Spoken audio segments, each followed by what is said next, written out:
Continuando con el ciclo de las patologías que vamos a ver en esta unidad, hoy corresponde trabajar con la enfermedad pulmonar obstructiva crónica, la cual se define como una limitación del flujo aéreo de carácter progresivo asociado a una respuesta inflamatoria normal de los pulmones ante agentes nocivos, con poca posibilidad de ser reversible una vez establecido esta situación, y a menudo está ligado al consumo de tabaco. De forma de que se produce una obstrucción al flujo aéreo durante la expiración como consecuencia de inflamación y asma bronquial. Hay una hipertrofia glandular, una afectación de la musculatura, acumulación de secreciones bronquiales y colapso alveolar. Todo esto lleva a tener una gran asociación con el estado nutricional, aunque no directamente exista una relación o implique los pulmones estén relacionados con las funciones digestivas, endocrinas o metabólicas, a lo que es la nutrición, pero tiene un vínculo más que importante, dado que es donde se produce el intercambio gaseoso y a través de los pulmones es que todo el excedente de anhídrido carbónico sale al exterior y se recupera el volumen de oxígeno necesario para el intercambio gaseoso. De manera de que tiene una asociación sustancial la falla de este mecanismo con el estado nutricional. Hay dos formas de presentarse este tipo de patologías y de alguna manera se describen con similitudes desde el punto de vista asociados a los colores llamados soplador rosado y el soplador azul. El soplador rosado está asociado a una hipoxemia y una desnutrición con enfisema o fibrosis quística, con intensa disnea y tos escasamente productiva. En el caso del soplador azul, está asociado a pacientes obesos, hipercápnicos y polisistémicos, portadores de bronquitis crónica. Estas son las dos situaciones que podemos encontrar, las dos entidades, cuando están en su expresión más pura. Pero, de hecho, hay una combinación de ambas. Vamos a analizar un poco la patogenia de la desnutrición en la enfermedad pulmonar obstructiva crónica, en la cual hay alteraciones desde la función gastrointestinal, modificaciones del gasto energético, alteraciones hemodinámicas y también asociadas a la farmacoterapia. Con respecto a las alteraciones en la función gastrointestinal, hay un aplanamiento diafragmático, por lo que se produce una compresión del fondo gástrico que determina una sensación de represión precoz, una plenitud precoz, y hay una disminución, asociado a esto, una disminución de la ingesta de alimentos. Por otro lado, también los pacientes con enfisema pueden tener un grado de malabsorción por un déficit en la secreción de los jugos gástricos. También se puede dar otras alteraciones gastrointestinales relacionadas con la deglución o la ingesta de aire, por esa dificultad de intercambio gaseoso que tiene. Por otro lado, con respecto a las modificaciones del gasto energético, algunos autores describen que puede haber un aumento del gasto hasta de un 40% del gasto energético. Pero tenemos que tener en cuenta que estos pacientes, por lo general, asociado a toda esta situación clínica, hay una disminución de la actividad física, por lo cual en el momento de hacer un balance calórico, el gasto que presenta por su propia patología, como tiene menor gasto energético desde el punto de vista de su actividad física, se ven muchas veces compensados. Con respecto a las alteraciones hemodinámicas, existen alteraciones en la capacidad de difusión alveolar de gases, de la expresión de la disminución del lecho capilar, y ello lleva a que está limitado el aporte de oxígeno y de nutriente a los tejidos.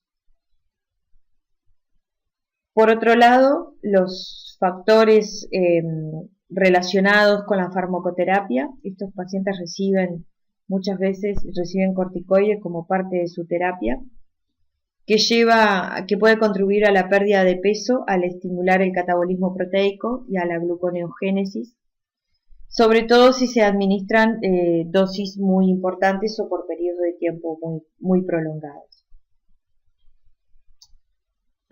Por otro lado, las repercusiones de la desnutrición sobre el aparato respiratorio, vale la pena mencionar algunos aspectos que tienen que ver con los efectos sobre la bomba respiratoria, que tiene alteraciones morfológicas, bioquímicas y funcionales. Esto hace que la dinámica respiratoria incluya la acción coordinada de los tres grupos musculares formados por el diafragma, los intercostales y accesorios, y los músculos del abdomen. De ellos el diafragma es el más importante, y en especial para la inspiración al estar constituido por fibras de tipo 1. Eso hace que las alteraciones en estos músculos lleven a trastornos, tanto a nivel del intercambio gaseoso, y esta desnutrición determina un aumento de la fatiga muscular respiratoria por un triple mecanismo: menor disponibilidad de la reserva energética del propio músculo, un descenso de las fuerzas generables y dificultad para la adaptación del binomio fuerza-longitud en relación con los volúmenes pulmonares. Todo ello se acompaña de un desplazamiento hacia la izquierda en la curva de la fuerza y frecuencia, que supone una mayor generación de fuerza y una menor frecuencia de estimulación. Y estos mecanismos pueden verse seriamente modificados en presencia de la enfermedad pulmonar obstructiva crónica. Por otro lado, los efectos sobre el parénquima pulmonar muestran que hace que el intercambio gaseoso también se vea dificultado. Algunos estudios demuestran que la disminución de peso y los cambios de tipo efisematoso hace una dificultad en el intercambio gaseoso. Los efectos sobre los nutrientes, los efectos de los nutrientes sobre la dinámica respiratoria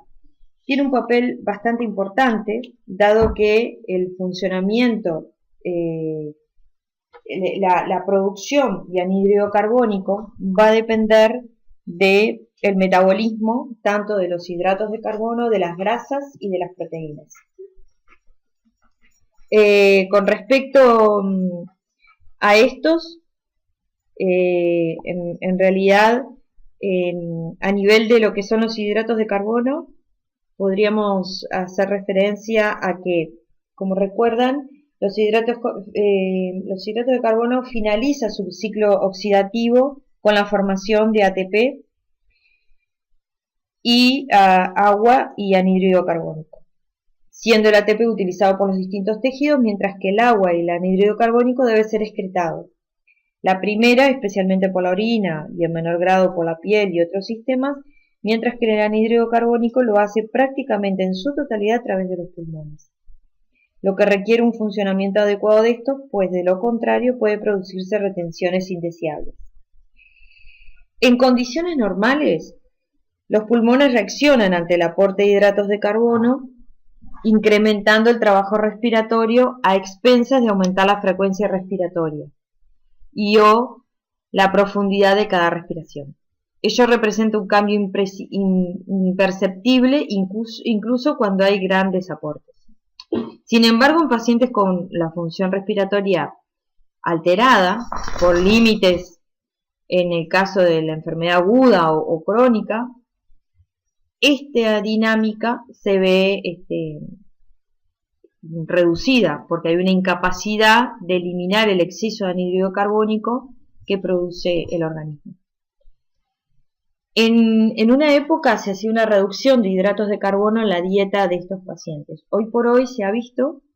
y hay distintos estudios que lo demuestran, que deberíamos ser más cuidadosos principalmente en las etapas agudas o frente a un diestrés o una sepsis, pero no necesariamente durante todo el periodo previo que pueda padecer el paciente. Con respecto a las grasas,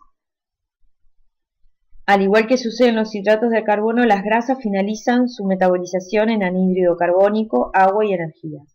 De modo que se precisa la participación pulmonar nuevamente para poder eliminar estos productos finales. Sin embargo, el cociente es menor y eso hace que se necesita menor trabajo respiratorio para eliminar estos productos. Por lo cual muchas veces encontramos fórmulas principalmente enterales para pacientes con diestrés respiratorio en el adulto o en sepsis, y también se ha utilizado y se utiliza en la alimentación parenteral fórmulas con mayor aporte de grasa que de hidratos de carbono. Lo que se ha visto y en los últimos trabajos de las revisiones sistemáticas que se han hecho, de que en realidad la ventaja sería principalmente en estos casos y se debe cuidar las características de estos tipos de grasa de los cuales se van a utilizar. Haciendo hincapié en grasas que tengan un perfil adecuado para una respuesta más eficiente. En ese caso, lo que se hace referencia o las distintas revisiones que encontramos hacen referencia a que deberíamos estar usando para la nutrición parenteral, que no es el caso de lo que vamos a estar trabajando específicamente, pero bueno, simplemente como mención, usar eicosapentanoico, linolénico y antioxidantes como con mejor respuesta. Y con respecto a las proteínas, clásicamente el control de la ingesta proteica se considera necesario solo en caso de hepatopatías y nefropatías por las repercusiones que sobre ambos órganos representa el exceso de su aporte. No obstante, en los últimos tiempos se ha visto que las proteínas representan a nivel pulmonar, más allá de la estructura que poseen, algunos aspectos que hacen a la ventilación también, por lo cual los últimos trabajos hacen referencia de que no manejar dietas muy hiperproteicas. Con respecto a la valoración nutricional de estos pacientes, aplicar el tamizaje nutricional es una buena técnica, dado que identifica lo que es la pérdida de peso, la disminución de la ingesta en los últimos tiempos, como también el utilizar la presencia de esta enfermedad que tiene un hipercatabolismo. De manera que fácilmente aplicando un tamizaje nutricional podríamos estar detectando aquellos pacientes de riesgo nutricional. Como elementos objetivos, el índice de masa corporal es un buen indicador que nos permite, y hay estudios que demuestran que el índice de masa corporal se relaciona con los parámetros de función respiratoria. Por otro lado, la bioimpedancia o la composición corporal pueden ser útiles en especial para determinar la cantidad de masa magra que tiene, y esto se comporta como un factor predictivo independiente de la mortalidad. Y con respecto a los datos bioquímicos no son útiles, dado que hay limitaciones en estos pacientes, porque dado los factores de infecciones y la afectación renal que puede estar asociada, hace que no sea útil la albúmina o u otros indicadores como la prealbúmina o la transferrina como indicadores nutricionales. ¿Cuáles son los objetivos nutricionales en estos pacientes? Bueno, mejorar el estado nutricional. Habíamos mencionado que tanto se puede aparecer una situación de obesidad como desnutrición, aunque en este caso nos atañe principalmente las acciones que vamos a tener frente a los pacientes desnutridos. Minimizar las intolerancias digestivas que habíamos mencionado, que son efectos colaterales de esta asociado a la desnutrición y a la respuesta. Y optimizar el intercambio gaseoso, permitiendo tener una buena relación tanto del aporte energético como una buena relación de nutrientes. Con respecto a los requerimientos, deberíamos incrementar aplicando un factor de estrés no más de 1.5, en el cual debemos tener en cuenta que, como decíamos hoy, hay un incremento del catabolismo, pero hay una reducción de la actividad física, o sea que sería recomendable que si usamos alguna fórmula que le debemos agregar factores, no que sean mayores de 1.5, que es un 50% más del requerimiento basal. Bueno, recordar esto de que el paciente con poca movilidad,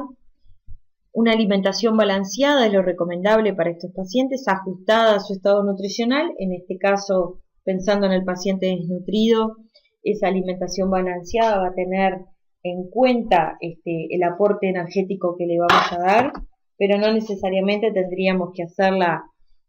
con reducciones en los macronutrientes. Sí, en una fase aguda, baja en hidratos y rica en grasas, principalmente, como hacíamos mención hace un rato, eicosapentanoico, linolénico, y antioxidantes. Con respecto a las proteínas, tendríamos que manejar de 1 a 1,5 gramos por kilogramo de peso. Y en el caso del paciente con una caquexia o un hipercatabolismo mayor, podríamos llegar a manejar hasta 2 gramos.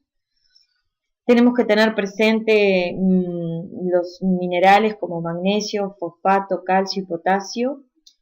vitaminas antioxidantes que favorecen a una buena recuperación de la respuesta al intercambio gaseoso, y principalmente tanto la vitamina A, la C y la D parecen tener un efecto favorable sobre la respuesta inmunitaria, y la vitamina E parece tener un mayor papel sobre todo en la inflamación,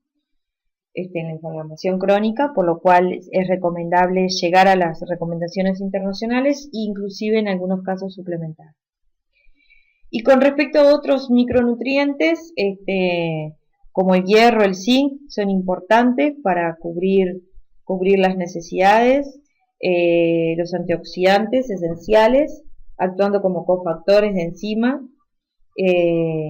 hace que sean fundamentales estos para recuperar el parénquima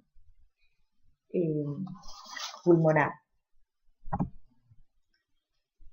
Si pensamos en una alimentación oral,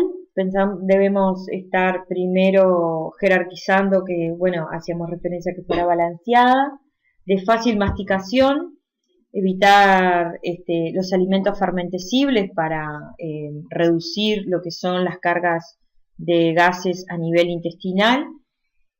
preparaciones con concentraciones calóricas para reducir el gasto con respecto al esfuerzo que implica la alimentación en estos pacientes, que lleva a tener un aumento en el gasto en todo lo que corresponde al proceso de la alimentación, la masticación, la deglución y la metabolización, de manera que cuanto menos esfuerzo haga el paciente mejor. Fraccionado para trabajar con volúmenes más pequeños. Tener en cuenta que los líquidos deben ser fuera de las comidas, porque así evitamos que el paciente se llene con líquidos y jugamos con volúmenes más pequeños. Y el uso de suplementos orales, eso la evidencia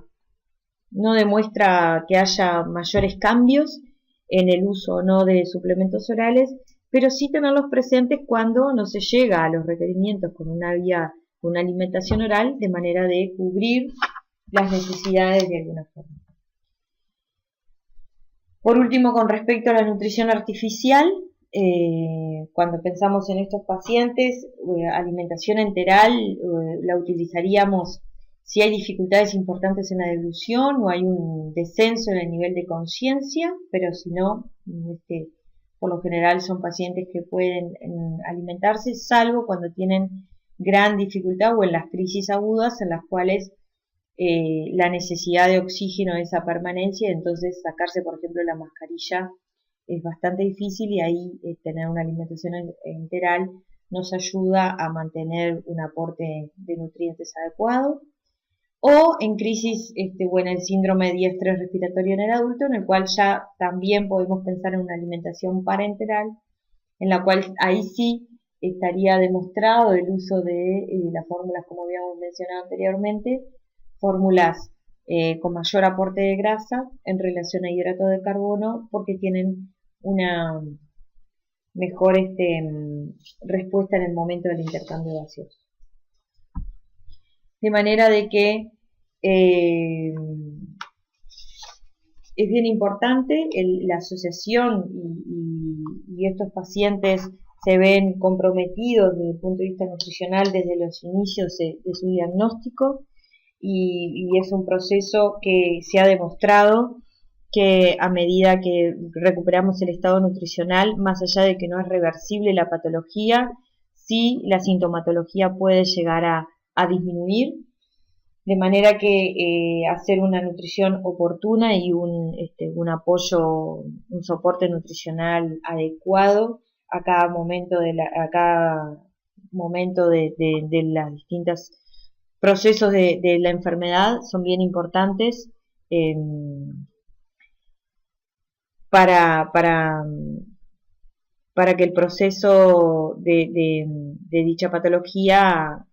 se vea reducido en el impacto que le produce al paciente y eso reduce también la morbimortalidad.